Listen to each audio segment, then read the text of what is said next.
अनुसूचित क्षेत्रातील 17 संवर्गाच्या भरतीचा मुद्दा सध्या पेटलेला आहे। राज्यातील 13 जिल्ह्यांमधील आदिवासी समाजातील आंदोलकांनी नाशिकच्या ईदगाह मैदानावर अन्न त्याग आंदोलन सुरू केले। माजी आदिवासी मंत्री राजेंद्र गावित, नरहरी झिरवळ, आमदार किरण लहामटे, राजेश पाडवी यांनी आंदोलकांची भेट घेतली आहे। या भेटीदरम्यान त्यांनी मंगळवारी मुख्यमंत्र्यांसोबत बैठकीचं आश्वासन देखील दिलंय।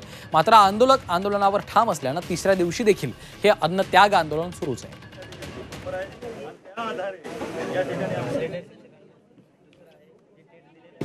आमची 17 संवर्गाची पदभरती ही कायमस्वरूपी झाली पाहिजे। ती कंत्राटी न करता किंवा मानधनावर न करता ती कायमस्वरूपी झाली पाहिजे, ही प्रमुख आमची एकच मागणी आहे।